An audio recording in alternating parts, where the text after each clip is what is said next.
मैं राजा और आप देख रहे हैं एमएन टीवी। आज है 23 नवंबर। बदलापुर में बहुजन मुक्ति पार्टी एक रैली कर रही थी जिसमें हजारों लोग थे।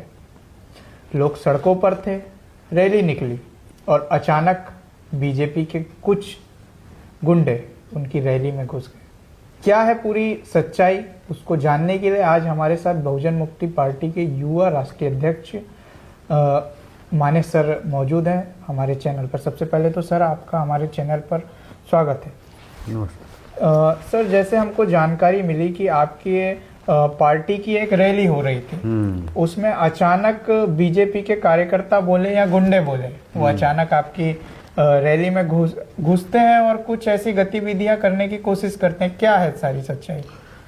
बदलापुर थाना डिस्ट्रिक्ट में है और वहाँ कॉरपोरेशन का चुनावी तैयारी चल रही है और बहुजन मुक्ति पार्टी महाविकास आघाड़ी में गठबंधन में शामिल है जी। तो आज लगभग उस रैली में जो प्रचार रैली थी, चुनावी प्रचार रैली थी, उम्मीदवार का प्रचार प्रसार चल रहा था, उसमें भाजपा के कार्यकर्ता अपने जैसा कि कार्यकर्ता कहे या गुंडा कहे तो गुंडों की पार्टी है जी, तो गुंडा ही कहना चाहिए। तो अचानक बीच में वो रैली में घुस गए और माइक तोड़ा, गाड़ी फोड़ी, मोबाइल तोड़े और कार्यकर्ता के साथ में बदसलूकी की। और उस रैली में महिला भी शामिल है। तो इतनी बड़ी चुनावी प्रसार प्रचार की रैली कैंडिडेट की निकल रही है, उस रैली में लगभग 2000 से ज़्यादा लोग शामिल है, महिला है, पुरुष है, युवा है। तो सवाल ये निर्माण हो रहा है कि उस रैली के संरक्षण के लिए पुलिस संरक्षण क्यों नहीं दिया जी, जो देना चाहिए था। महाराष्ट्र की सरकार जो है वो सरकार फडणवीस चला रहा है। फडणवीस जो है ब्राह्मण है और फडणवीस केवल मुख्यमंत्री नहीं है तो गृह मंत्री भी है और जिसकी सरकार होती है उसकी पुलिस होती है। तो ये पुलिस संरक्षण ना देना गृह मंत्री की जिम्मेदारी बनती है कि किसी भी कार्यक्रम में पुलिस संरक्षण देना चाहिए, क्योंकि बहुजन मुक्ति पार्टी की ये संवैधानिक दायरे में रैली हो रही थी और जो गैर संवैधानिक एंटी एक्टिविटीज है बीजेपी के अंदर, बीजेपी में, तो बीजेपी के गुंडों ने अचानक हमला किया।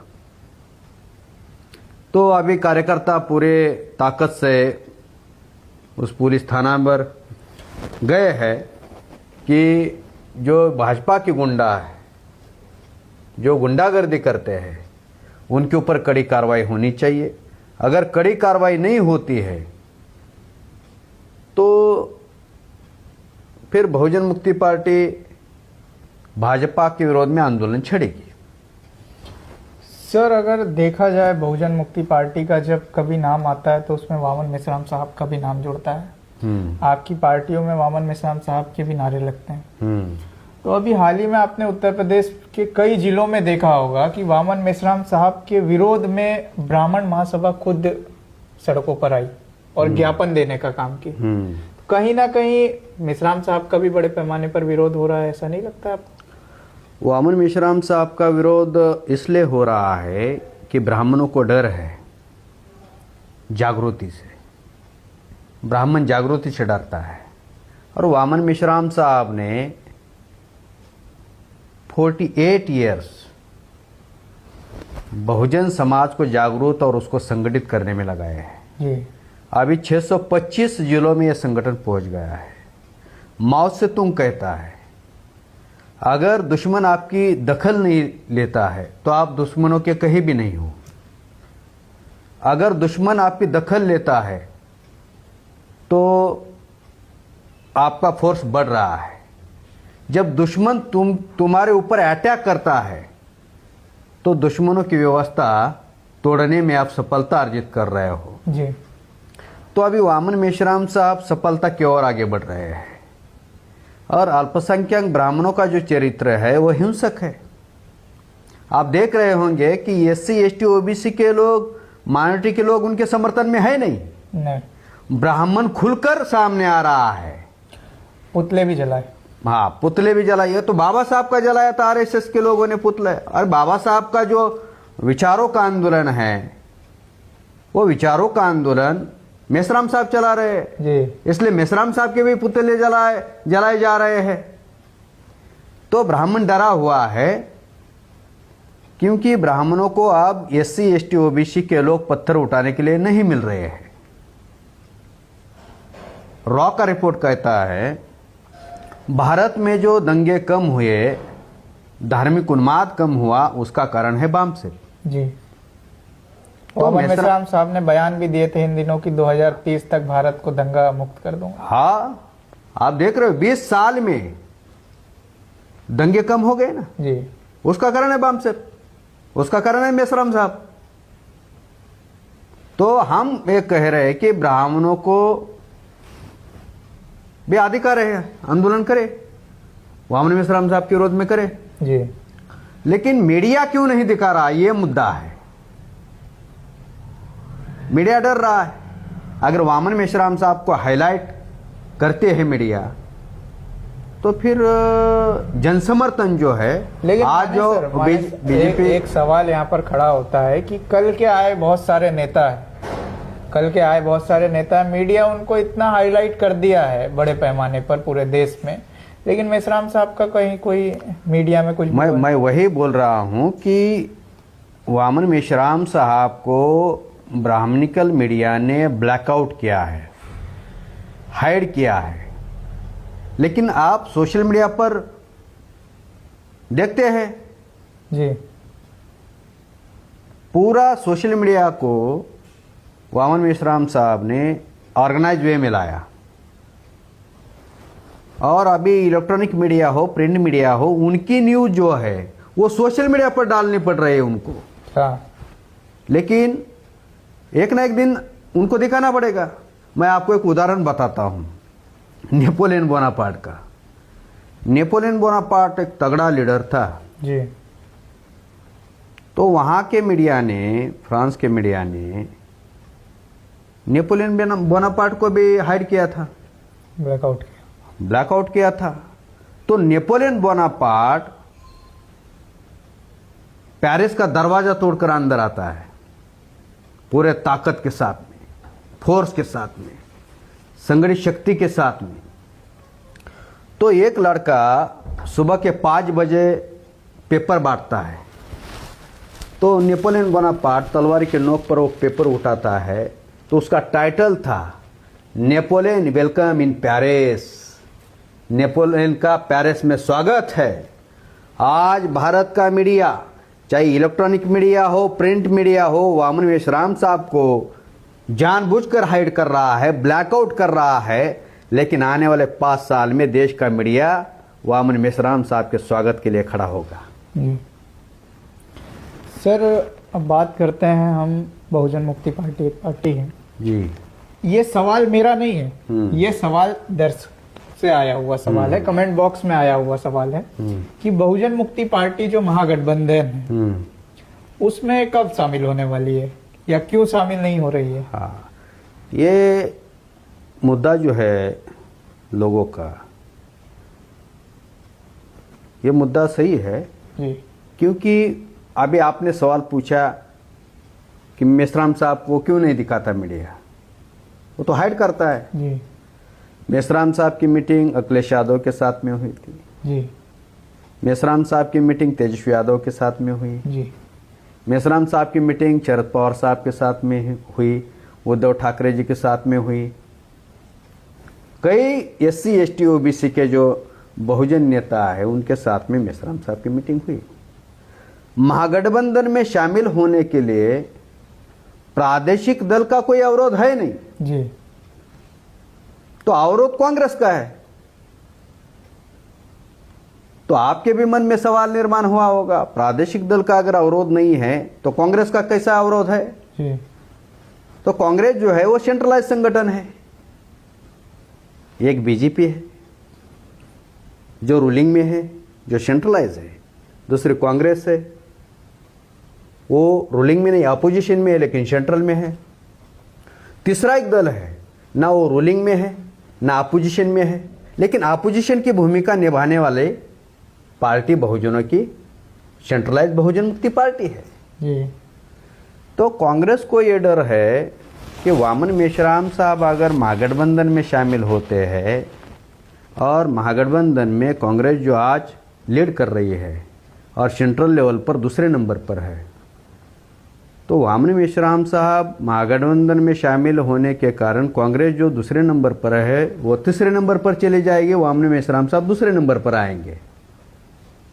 क्योंकि जिनका सेंट्रल में संगठन होता है वही ना नेतृत्व करता है। दूसरी बात सर ये भी है ना, ये इस डर के कारण कांग्रेस जो है वो अलायंस में जो है हमें लेना नहीं चाहती, लेकिन एक न एक दिन जरूर आएगा। लेकिन अगर देखा जाए तो वामन मेश्राम साहब का खुद एक बड़ा गठबंधन है राष्ट्रीय परिवर्तन। हाँ, राष्ट्रीय परिवर्तन मोर्चा है। तो उसके साथ उससे तो कांग्रेस को फायदा है अगर साथ में लेती है, तो साहब के साथ बहुत सारी पार्टियां हैं छोटी छोटी। कांग्रेस को फायदा की बात नहीं है, जो है कि बहुजनों की जो राजनीति है वो मजबूत ना हो, इसलिए कांग्रेस को डर है। लेकिन कांग्रेस की बात करें तो आपको ऐसा नहीं लगता कि बैक सपोर्ट कर रही है बीजेपी को? तो ये जाहिर है अंदरूनी तरीके से, इसलिए तो दिल्ली में केजरीवाल को हरा दी है, अभी तेजस्वी यादव को हरा है। वो क्या है, वो बेनिफिशरी है, म्यूचुअल अंडरस्टैंडिंग से है। इलेक्ट्रॉनिक वोटिंग मशीन में जो गड़बड़ियाँ चल रही है, आप और आप यानी कांग्रेस और बीजेपी आपस में तालमेल करके चल रहा है। यानी देखिए, बीजेपी जो है मुख्य चुनाव जीतती है, हाँ। और वही बीजेपी जो है उपचुनाव हारती है। नहीं जीतती है, हाँ। और उपचुनाव बीजेपी हारती है। मुख्य चुनाव जो है कांग्रेस हारती है, बीजेपी जीतती है। और उपचुनाव जो है बीजेपी हारती है, कांग्रेस जीतती है। तो अभी उत्तर प्रदेश का बताइए, उत्तर प्रदेश का क्या माहौल है? अभी उत्तर प्रदेश में कांग्रेस का तो कोई नेटवर्क है नहीं पॉलिटिकली। मेश्राम साहब ने कहा था उत्तर प्रदेश में कांग्रेस जो है वो अछूत है। अछूत है, राजनीतिक अछूत है। तो उत्तर प्रदेश में तो कांग्रेस का कोई वजूद है नहीं। लेकिन समाजवादी पार्टी का उत्तर प्रदेश में बड़ा वजूद है। हाँ है, और लेकिन देखिए, उत्तर प्रदेश में जैसा अखिलेश यादव जी का बड़ा संगठन है, और वो उधर पश्चिम उत्तर में है नहीं जी। वैसे तेजस्वी यादव का भी बड़ा संगठन था। अभी क्या हुआ आप तो देख ही रहे हो। तो मैंने खुद मैंने जो है स्पीच दिया था 26 जून को, हमारी बहुजन मुक्ति पार्टी की रैली थी बिहार राज्य स्तरीय जी। तो मैंने कहा था वामन मेश्राम साहब को अगर तेजस्वी यादव साथ में लेते हैं तो तेजस्वी यादव मुख्यमंत्री बन सकते हैं, नहीं तो नहीं बनेंगे। आपने देखा है कितनी भयानक अवस्था हो गई उनकी। यही बयान पिछले चुनाव में मेश्राम साहब ने उत्तर प्रदेश में दिए थे। हाँ, कि हम अखिलेश यादव को मुख्यमंत्री बना देंगे। हाँ, बना सकते हैं, क्योंकि मेश्राम साहब का संगठन ये ग्रास रूट पर संगठन है, कैडर बेस संगठन है, जो कांशीराम साहब और मुलायम सिंह यादव का जो अलायंस हुआ था, क्योंकि कांशीराम साहब का भी संगठन कैडर बेस संगठन था जी। तो तब कांशीराम साहब का संगठन जो था, जो वामशप चला रहे थे, वो 11 राज्यों में था, 143 जिलों में था जी। कांशीराम साहब से प्रेरणा लेकर वामन मेश्राम साहब ने ये संगठन जो है वामसेप का, ये संगठन लगभग 625 जिलों में और 32 राज्यों तक फैला दिया है जी। केवल वामसेप ही नहीं, 92 सोशल ऑफसेट विंग का नेटवर्क खड़ा किया है पूरे देश भर में। इतनी बड़ी विशाल ताकत बनी हुई है, संगठनात्मक शक्ति बनी हुई है। वामसेप ने आरएसएस का हेडक्वार्टर घेरा, ये सारे लोग जानते हैं। हाँ, इतना बड़ा संगठन कोई नहीं था जो आरएसएस का हेडक्वार्टर घेरा। क्योंकि आरएसएस का मुकाबला वामसेप ही कर सकता है, और बहुजन सोसाइटी के अंदर वामसेप के मुकाबले में कोई दूसरा अल्टरनेटिव नहीं है। अभी हम ही, और जो है तो वो प्रायोजित है, खड़े किए जा रहे हाँ, तो हमारा संगठन ही अल्टरनेटिव है। हैं। सर अब बात करते हैं SIR की। इस समय बहुत गरमाया हुआ है ये मुद्दा। आपने देखा होगा कि SIR जब से लागू हुआ कि मौतों का आंकड़ा भी सामने आ रहा है। क्या लगता है कहाँ तक सही है? ये SIR जो है ये एक चुनावी प्रक्रिया है जी। और चुनावी व्यवस्था जो है ये इलेक्ट्रॉनिक वोटिंग मशीन है और चुनावी व्यवस्था के अंदर एक व्यवस्था है जो चुनाव आयोग है। ये जो SIR के नाम पर जो कारण बता रहे हैं कि मृत्यु का कारण बता रहे हैं, ये मृत्यु नहीं है, ये मौत नहीं है, ये सुनियोजित हत्या है। 16 BLO की हत्या हुई है, हत्या की गई है। इतना सारा ट्रेस हो जल रहे हैं अधिकारी लोग जो है हमारे SC OBC के, टीचर लोग। अभी देखिए टीचर लोगों को SIR के काम पर लगाया, यानी SIR के काम पर टीचरों को लगाया। टीचर टेंशन में, उनके परिवार के लोग टेंशन में। छात्रों को पढ़ाने के बजाय वो उनको एंगेज किया SIR में, छात्र टेंशन में जी। स्कूल के मैनेजमेंट टेंशन में। तो टीचर लोगों का काम है छात्रों को पढ़ाना, लेकिन जो पढ़ा लिखा प्रधानमंत्री ही नहीं है तो उसको क्या लेना देना है छात्रों का, युवाओं का? 2 करोड़ युवाओं को रोजगार देने वाला था, अभी तो नहीं दिया। करोड़ों के तादाद में युवा बेरोजगार हुए। 35% युवाओं की संख्या है इस देश में। युवाओं का देश कहते हैं। युवाओं का देश कहता है और युवाओं को ही बेरोजगार बनाता है। तो SIR जो है एक प्रक्रिया है और इसके तनाव में इतना तनाव है, चुनाव आयोग का इतना प्रेशर है, BJP का प्रेशर है। प्रेशर के कारण, टेंशन के कारण ये मामले हो रहे हैं। 16 अलग अलग राज्यों से ये आंकड़े आए हुए हैं। गुजरात में 4, मध्य प्रदेश में 4, साउथ इंडिया में है, राजस्थान में है। अभी बिहार में देखे कि चुनाव के समय बहुत फोर्सली उनको बोला गया कि SIR करना है और लिमिटेड समय दिया गया। SIR का दूसरा एक मामला है कि वोटिंग लिस्ट से ही नाम हटा देते हैं तो उनके लिए NPR, NRC, CA लागू करने में आसानी हो जाएगी। जी, ये बड़ा मामला। हाँ, ये बड़ा मामला है और उसके लिए वो छुपे तरीके से षड्यंत्र करके ये मामला सारा चलाया जा रहा है। लेकिन कांग्रेस जो है वो SIR के विरोध में लड़ाई लड़ रहा है, लेकिन इलेक्ट्रॉनिक वोटिंग मशीन के विरोध में नहीं। जो इलेक्ट्रॉनिक वोटिंग मशीन के विरोध में लड़ना चाहिए, लेकिन व्यवस्था के विरोध में नहीं लड़ा। उनकी लड़ाई है नहीं।